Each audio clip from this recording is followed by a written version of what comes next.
हरे कृष्णा। तो आप सब भक्तों का आज के इस अध्ययन सत्र में हार्दिक स्वागत है। और जैसा कि आप जानते हैं कि आज हम अध्याय 15 का अध्ययन करेंगे। तो आइए प्रारंभ करते हैं इस सत्र को इस मधुर प्रार्थना से।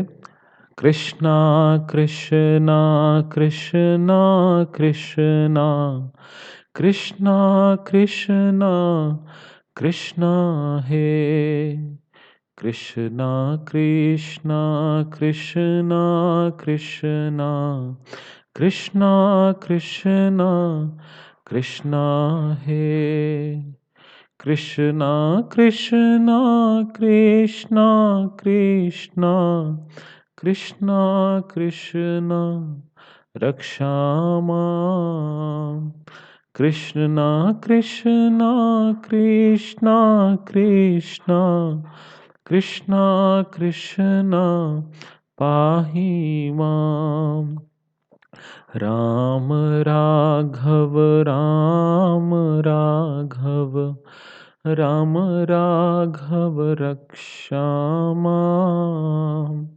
कृष्णा केशव कृष्णा केशव कृष्णा केशव पाहि माम्। शिल प्रभुपाद जी का प्रणाम मंत्र। नमः ओम विष्णुपादाय कृष्णा पृष्ठाय भूतले श्रीमते भक्ति वेदांत स्वामिन इति नामिने। नमस्ते सारस्वते देवे गौरवाणी प्रचारिणे निर्विशेषा शून्यवादी पाश्चात्य देशातारिणे। हरे कृष्णा कृष्णा कृष्णा हरे हरे हरे राम राम राम हरे हरे। तो आइए प्रारंभ करते हैं इस अध्याय नंबर 15 को। शीर्षक है धेनुकासुर का वध। इस प्रकार श्री कृष्ण अपने अग्रज बलराम के साथ अपनी कौमार अवस्था बिताकर पौगंड अवस्था में प्रविष्ट हुए। यह अवस्था 6वें वर्ष से 10वें वर्ष तक की थी। तो हमने जैसे पिछले चैप्टर में भी पढ़ा था कि भगवान को मतलब छोटे बच्चों को 4 अवस्थाओं में उनका जीवन को माना जाता है। सबसे पहले कौमार अवस्था यानी कि बच्चे के जन्म से लेकर 5 वर्ष की आयु तक। फिर पौगंड अवस्था यानी कि 6 से लेकर 10 वर्ष तक। और फिर 10 से 15 किशोर अवस्था। और उसके बाद युवक। तो अब भगवान 6 साल के हो गए हैं, तो 6वें वर्ष से यानी कि 5 साल की उम्र उन्होंने क्रॉस कर ली। तो 6वां वर्ष जैसे ही शुरू हुआ तो उनको पौगंड अवस्था माना गया और उनको अब क्या कहा गया कि अब आप क्या करिए, अब बछड़े नहीं, अब आप गौओं को चराएंगे। तब सभी ग्वालों ने परस्पर मंत्रणा की और वे इसके लिए राजी हो गए कि जो जो बालक 5 वर्ष के हो गए हैं उन्हें चारागाह में गौएं ले जाने का उत्तरदायित्व दिया जाए। गौओं का उत्तरदायित्व प्राप्त हो जाने पर कृष्ण तथा बलराम ने अपने कमल जैसे चरण चिन्हों से वृंदावन की भूमि पवित्र की। ग्वालों तथा बलराम के साथ कृष्ण अब गौओं को आगे किए हुए फूलों, साग सब्जियों तथा घास से पूर्ण वृंदावन के जंगल में प्रविष्ट होने पर अपनी वंशी बजाने लगे। तो हम देखते हैं कि भगवान श्री कृष्ण फिर अपने सभी मित्रों के साथ, और अब उनके साथ गौवे भी हैं। पहले केवल बछड़े ले जाते थे, लेकिन अब उनके साथ गौवे भी हैं। तो वो लेकर चल पड़े। और यहाँ वृंदावन के बारे में बताया जा रहा है कि वृंदावन कैसा है, फूलों साग सब्जियों से पूर्ण ऐसा वृंदावन जंगल। वृंदावन का जंगल भक्त के विमल मन के समान स्वच्छ था और मधुमक्खियों, फूलों तथा फलों से लदा था। उसमें पक्षी चहक रहे थे और स्वच्छ जल वाले सरोवर समस्त श्रम को हरने वाले थे। वहाँ सदा मधुर सुगंधित वायु बहती रहती थी, जिससे मन तथा शरीर प्रफुल्लित हो जाते। कृष्ण अपने सखाओं तथा बलराम सहित जंगल में प्रविष्ट हुए और अनुकूल वातावरण देखकर उन्होंने जी भरकर आनंद लूटने की इच्छा की। कृष्ण ने देखा कि सारे वृक्ष फलों से लदे हैं और नई नई टहनियाँ नीचे आकर पृथ्वी का स्पर्श कर रही हैं, मानो वे उनके चरण कमलों का स्पर्श करके उनका स्वागत कर रही हों। वे वृक्षों, फूलों तथा फलों के इस तरह के भाव से अत्यंत प्रसन्न थे और उनकी इच्छाएं जानकर हंसने लगे। तो हम देखते हैं कि हमने आप में से जितने लोगों ने प्रीफेस यानी कि भूमिका का अगर अध्ययन किया हो, तो उसमें बताया गया था कि भगवान के साथ हम मुख्य रूप से 5 रसों में जो प्रमुख रस हैं भगवान के साथ आदान-प्रदान करते हैं, उसमें से एक रस है शांत रस। तो जो वृंदावन के जो वृक्ष हैं, ये जो पेड़-पौधे हैं, ये भगवान के साथ कौन से रस में आस्वादन करते हैं? रसास्वादन करते हैं शांत रस। शांत रस मतलब दूर से कोई डायरेक्ट कम्युनिकेशन नहीं है, लेकिन दूर से भगवान को प्रणाम कर रहे हैं, भगवान जा रहे हैं तो वो ऐसे झुक रहे हैं कि भगवान के चरणों को छूना चाहते हैं। तो वे वृक्ष ये जो वृक्ष हैं, जो फल हैं, इनका भगवान ने जो भाव देखा तो उनको बहुत अच्छा लगा और वो हँसने लगे और फिर अपने बड़े भाई बलराम से क्या कहते हैं, तब कृष्ण बड़े भाई बलराम से इस प्रकार बोले, हे भ्राता, आप हम सबसे श्रेष्ठ हैं और देवता आपके चरण कमलों की पूजा करते हैं। आप देखते नहीं कि यह फलों तथा फूलों से लदे वृक्ष आपके चरण कमलों की पूजा करने के लिए नीचे झुके हैं। ऐसा प्रतीत होता है कि वृक्षों का रूप धारण करने के कारण यह अंधकार से निकलने का प्रयास कर रहे हैं। वस्तुतः वृंदावन की भूमि में उत्पन्न वृक्ष सामान्य जीव नहीं है।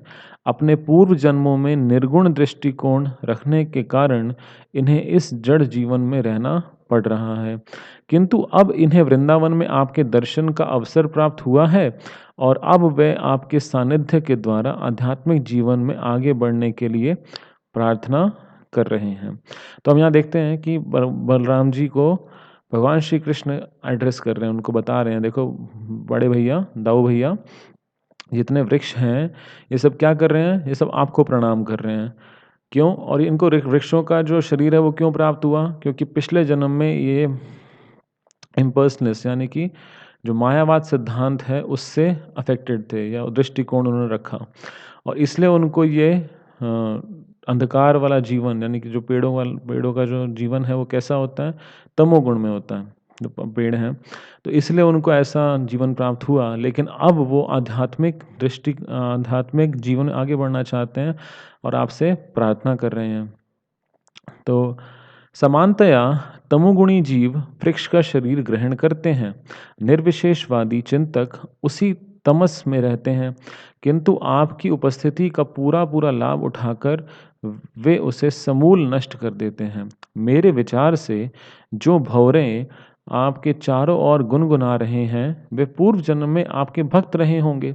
वे आपका साथ नहीं छोड़ना चाहते, क्योंकि आपसे बेहतर तथा अधिक वत्सल स्वामी और कौन हो सकता है? तो भगवान श्री कृष्ण बलराम जी को कह रहे हैं कि आप ऐसे मालिक हैं, ऐसे स्वामी हैं जो अत्यंत भक्त वत्सल हैं।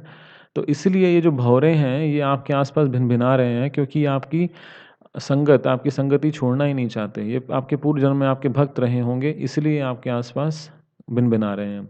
आप परम तथा आदि भगवान हैं और ये भंवरे हर क्षण गुनगुनाकर आपके यश को फैलाने का प्रयत्न कर रहे हैं। मेरे विचार से इनमें से कुछ अवश्य ही महान ऋषि तथा आपके भक्त होंगे और उन्होंने भंवरे के रूप में अपना वेश छुपा रखा है, क्योंकि वे एक क्षण भी आपका साथ छोड़ने को तैयार नहीं हैं। हे भ्राता, आप परम पूज्य ईश्वर हैं। जरा देखो तो किस तरह ये मोर आनंद विभोर होकर आपके समक्ष नाच रहे हैं। सारे मृग, जिनका आचरण गोपियों के समान है, आपका उसी प्रेम के साथ स्वागत कर रहे हैं और इस जंगल में रहने वाली कोयलें आपका अत्यंत हर्ष तथा मधुर ध्वनि के साथ स्वागत कर रही हैं, क्योंकि वे सोचती हैं कि उनके घर में आपका प्राकट्य अत्यंत मंगलकारी है। यद्यपि वे सब पशु तथा वृक्ष हैं, तो भी ये वृंदावन वासी आपका गुणगान कर रहे हैं। वे आपका स्वागत अपने सामर्थ्य भर करने को तैयार हैं, जिस प्रकार महात्मा गण अपने घर पर अन्य महापुरुष का स्वागत करते हैं। जहाँ तक यहाँ की भूमि का प्रश्न है, वह अत्यंत पवित्र तथा भाग्यशाली है, क्योंकि इसके शरीर पर आपके चरण कमलों के पद चिन्ह बने हुए हैं।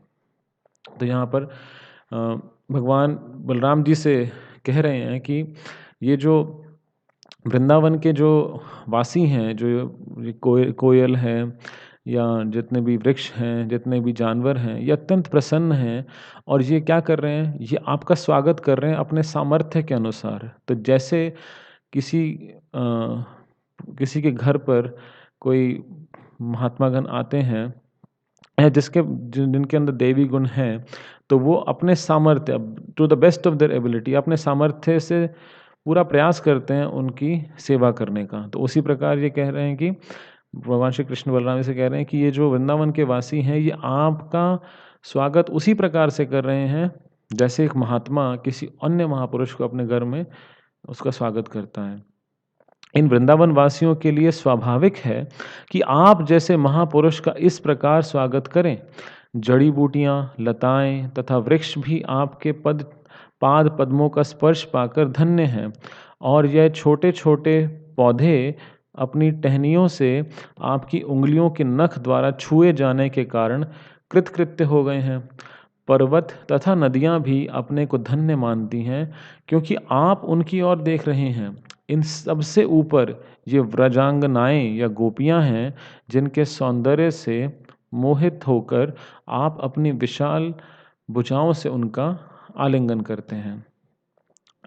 इस प्रकार कृष्ण तथा बलराम दोनों ही यमुना तट पर अपने बछड़ों तथा गायों को चराते हुए ब्रजवासियों को पूर्ण रूपेण आनंदित करने लगे। कुछ स्थानों में कृष्ण तथा बलराम के साथ उनके सखा भी होते। यह बालक गाते, भौरों के गुनगुन की नकल उतारते और पुष्पहारों से विभूषित कृष्ण तथा बलराम के साथ साथ चलते।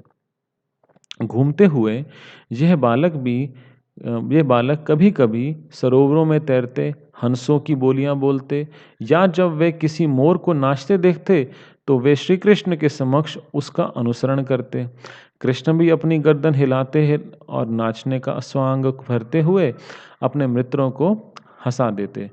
तो हम देखते हैं कि भगवान श्री कृष्ण के जो मित्र हैं, हमने पहले भी इस चीज़ को पढ़ा था कि उनकी लाइफ में वो क्या करते हैं, बहुत सिंपल और बहुत ही आनंदमय जीवन है।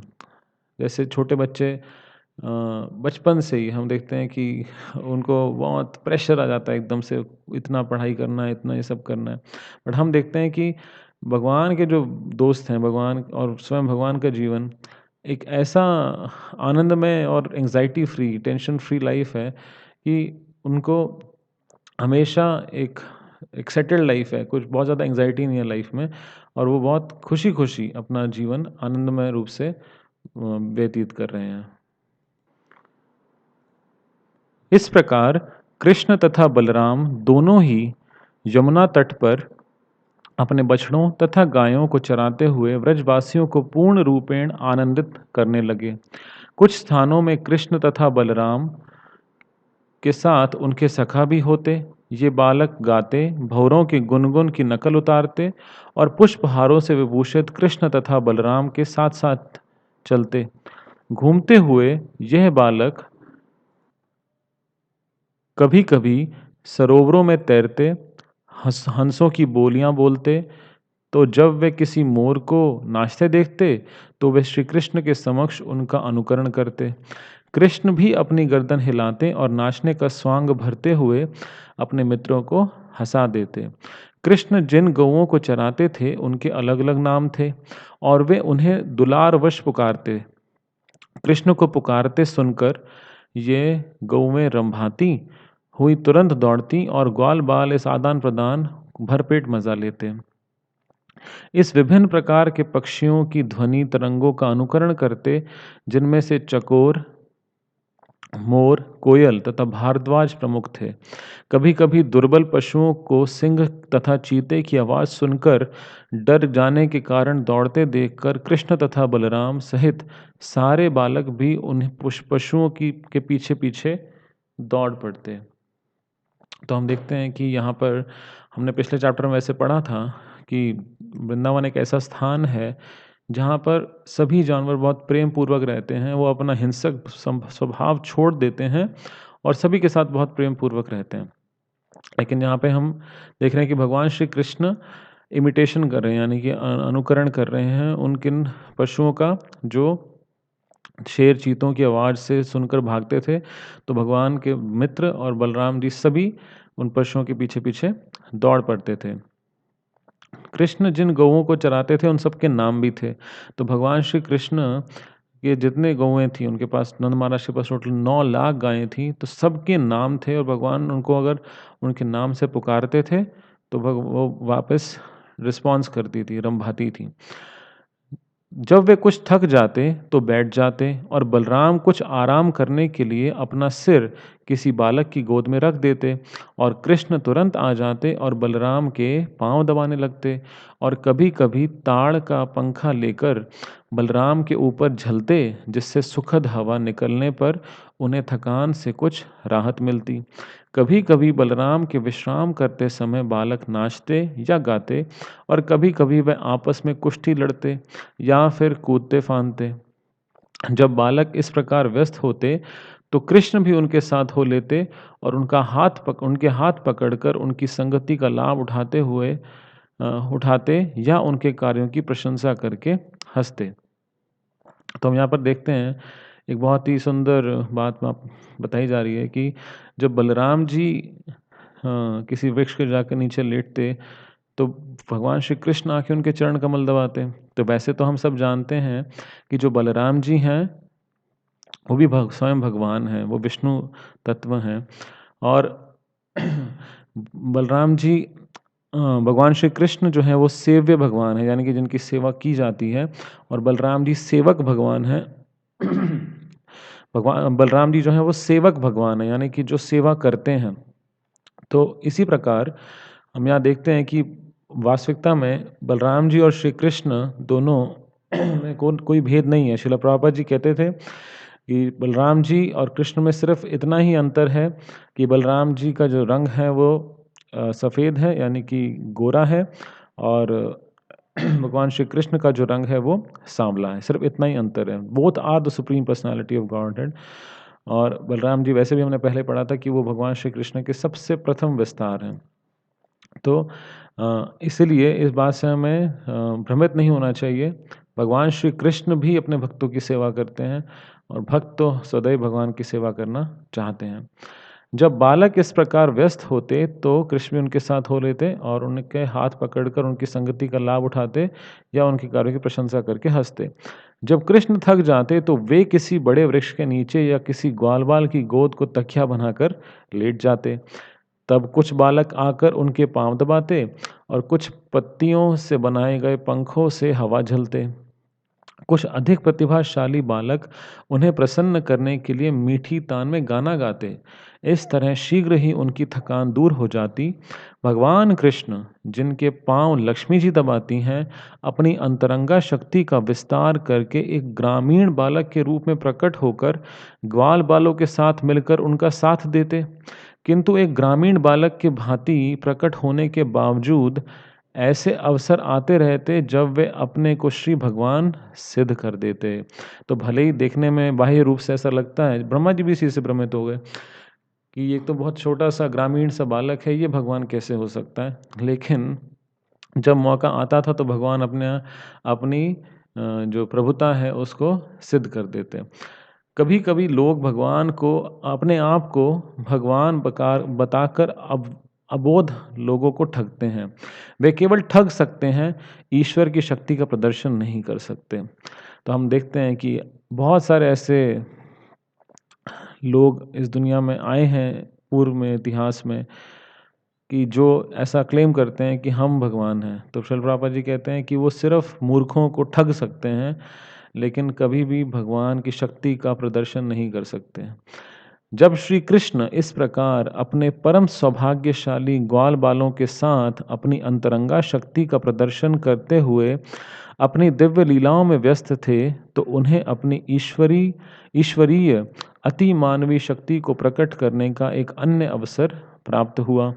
उनके परम मित्र सुदामा, एक्चुअली यहाँ पे होना चाहिए श्रीदामा, श्रीदाम जो हैं वो श्रीमती राधा रानी के ब्रदर हैं, तो ये शायद इंग्लिश से हिंदी ट्रांसलेशन में छोटा सा एक त्रुटि हो गया। तो उनके मित्र जो हैं वो सुदामा ही भगवान के एक मित्र हैं, बट यहाँ पे जो एक्चुअल वर्ड यूज़ किया गया है वो है श्रीदाम। श्रीदाम, सुबल तथा स्तोक कृष्ण। तो यहाँ पे हम 3 लोगों के नाम, 3 भगवान के 3 मित्रों के नाम हम यहाँ पे जान रहे हैं, श्रीदाम, सुबल और स्तोक कृष्ण। उन्होंने क्या कहा, ने उन्हें तथा बलराम को अत्यंत स्नेहवश इस प्रकार संबोधित किया, हे बलराम, तुम अत्यंत बलवान हो, तुम्हारी भुजाएं अत्यंत सुदृढ़ हैं। हे कृष्ण, तुम सभी प्रकार के उपद्रवकारी असुरों का वध करने में अत्यंत पटु हो। पटु मतलब कैपेबल हो, दक्ष हो। क्या तुम दोनों को पता है कि इस स्थान के निकट ही तालवन नामक एक बड़ा जंगल है? यह वन ताड़ के वृक्षों यानी पाम का जो वृक्ष होता है, पाम ट्री से पूर्ण है और सारे वृक्ष फलों से लदे हैं। इन फलों में से कुछ गिर चुके हैं और कुछ वृक्ष पर ही पक कर लगे हुए हैं। तो हम जानते हैं कि जैसे हमने सेकंड चैप्टर में भी पढ़ा था कि टोटल वृंदावन में 12 वन है, सॉरी वृंदावन में नहीं, ब्रज भूमि में 12 वन हैं और वृंदावन भी उसमें से एक वन है जो सबसे ज़्यादा प्रमुख है। तो भगवान पहले जैसे जहाँ रहते थे गोकुल में, वो महावन कहलाता है। उसी प्रकार एक और वन है जिसका नाम है ताल वन। तो ताल वन में बहुत सारे ताड़ के या पाम के वृक्ष हैं और भगवान के मित्रों ने कह रहे हैं कि वहाँ पे बहुत अच्छे अच्छे फल लगे हैं। वह अत्यंत रमणीक स्थान है, किंतु महान असुर धेनुकासुर के कारण वहाँ जाना अत्यंत कठिन है। कोई भी जाकर वृक्षों के फल नहीं ले सकता। हे कृष्ण तथा बलराम, यह असुर एक गधे के रूप में वहाँ रहता है और उसके साथ वैसा ही रूप धारण करके अन्य असुर रहते हैं। वे सबके सब अत्यंत बलशाली हैं, अतः उस स्थान तक पहुँचना बहुत कठिन है। प्रिय भाइयों, तुम ही दोनों एकमात्र ऐसे पुरुष हो जो इन राक्षसों को मार सकते हो। प्राण भय से वहाँ अब आपके अतिरिक्त अन्य कोई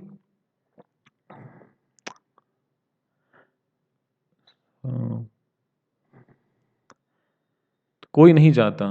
प्राण भय से वहाँ आपके अतिरिक्त अन्य कोई नहीं जाता, यहाँ तक कि पशु भी नहीं जाते और वहाँ एक भी पक्षी निवास नहीं करता। सबों ने बसेरा छोड़ दिया है। केवल उस स्थान से आने वाली सुगंध का ही आनंद लूटा जा सकता है। ऐसा प्रतीत होता है कि अभी तक उन मधुर फलों का किसी ने भी स्वाद नहीं चखा है। हे कृष्ण, हम तुमसे स्पष्ट कह देते हैं कि हमें इस मधुर सुगंध से अत्यधिक आकर्षित हैं। हे बलराम, यदि तुम चाहो तो चलकर इन फलों का आनंद लिया जाए। इन फलों की सुगंध चारों ओर फैल रही है। क्या तुम्हें यहाँ उनकी सुगंध नहीं आ रही? तो भगवान से अनुरोध कर रहे हैं कि आप तो इतने सारे राक्षसों को मार सकते हो, आप दोनों ही एकमात्र ऐसे मतलब जिनके पास ऐसी क्षमता है जो इन असुरों को मार सकते हो। तो आप कृपया करके, हमको उसके प्रति बहुत आकर्षण है, तो क्या हम चल के थोड़ा सा आनंद ले सकते हैं? तो जब बलराम तथा कृष्ण से उनके घनिष्ठ मित्रों ने इस तरह प्रार्थना की तो वे उन्हें प्रसन्न करने के उद्देश्य से अपने मित्रों के साथ हंसते हुए उस वन की ओर चल पड़े।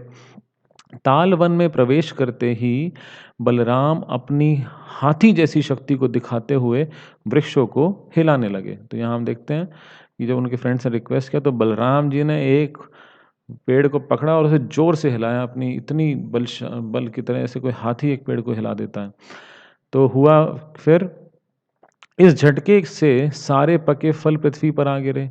फल गिरने की आवाज सुनकर वहां पर गधे के वेश में वास कर रहा धेनुकासुर उस ओर तेजी से बढ़ने लगा। इससे सारी धरती और सारे वृक्ष हिलने लगे, मानो भूकंप आया हो।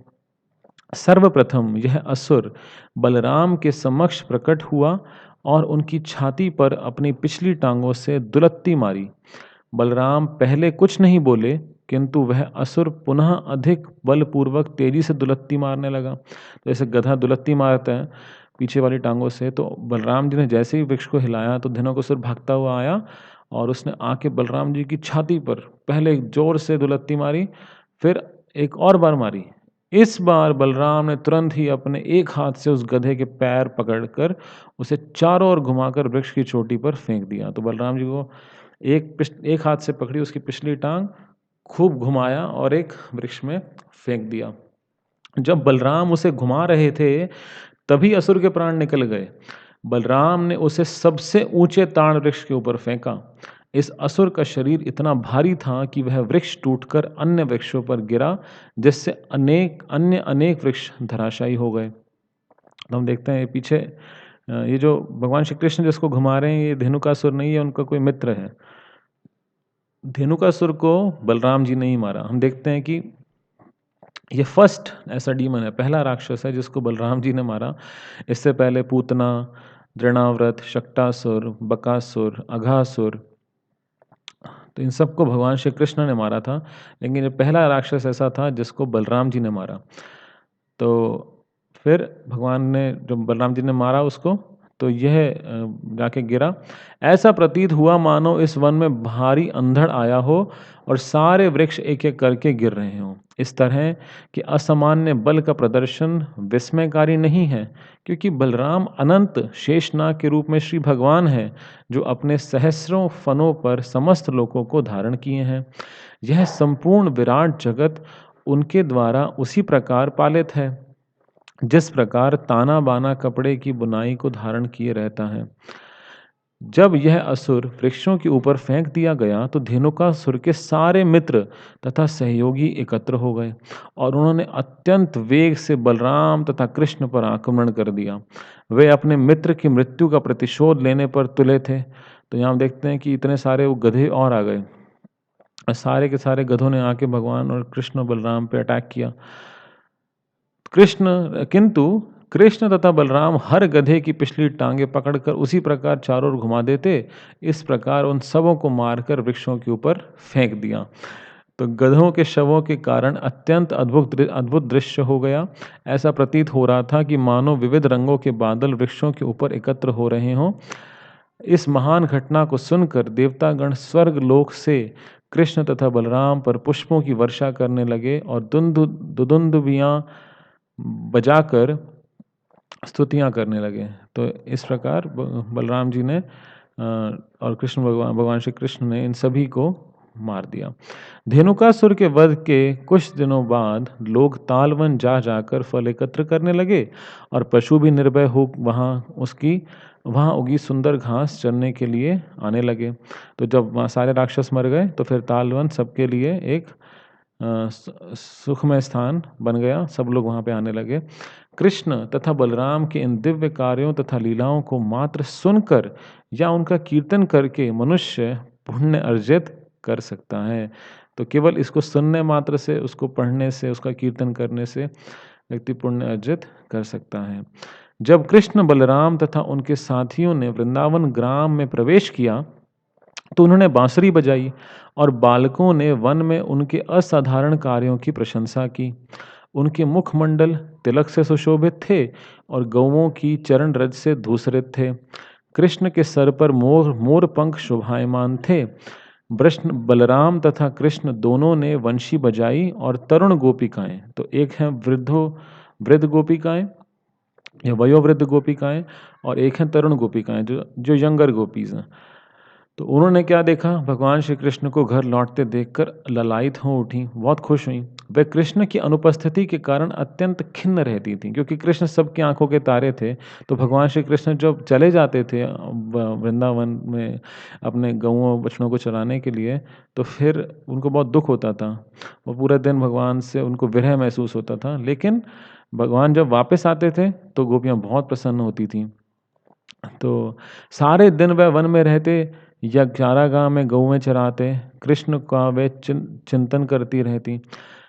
अतः जब उन्होंने कृष्ण को लौटते देखा, तो उनकी चिंताएं तुरंत समाप्त हो गईं और वे उनके मुख की ओर उसी तरह देखने लगीं जिस प्रकार भंवरे कमल पुष्प के मधु पर मंडराते रहते हैं। जब कृष्ण गांव में घुसे, तो तरुण गोपियां मुस्कुराईं और हंसीं। कृष्ण ने बांसुरी बजाते हुए गोपियों के सुंदर हास्यमय मुखड़ों का आनंद लिया। तदनंतर उसके पश्चात कृष्ण तथा बलराम का स्वागत उनकी माताओं यशोदा तथा रोहिणी ने किया और समय अनुसार वे अपने लाडले पुत्रों की इच्छाओं की पूर्ति करने लगी। माताओं ने सेवा करने के साथ ही अपने दिव्य पुत्रों को आशीष भी दिया। उन्होंने अपने पुत्रों को नहलाया और वस्त्रों से सज्जित किया। कृष्ण को पीला वस्त्र पहनाया और बलराम को नीला, और इसके साथ ही उनको सभी प्रकार के आभूषण तथा फूलों की मालाएं दी गई। तो पहले तो गोपियाँ भगवान को देख के प्रसन्न हुई कि जो रास्ते में वापस आ रहे थे। फिर रोहिणी माता, यशोदा माता ने अपने बच्चों को स्वागत किया, उन्हें नहलाया, उनको सुंदर वस्त्र पहनाए। तो भगवान श्री कृष्ण पीताम्बर धारण करते हैं और बलराम जी नीलांबर धारण करते हैं, यानी कि ब्लूइश कलर का ड्रेस पहनते हैं। तो उनको फिर आभूषण पहनाए। दिन भर चारागाह के श्रम की थकान से मुक्त होकर वे दोनों ताज़ा तथा सुंदर लग रहे थे।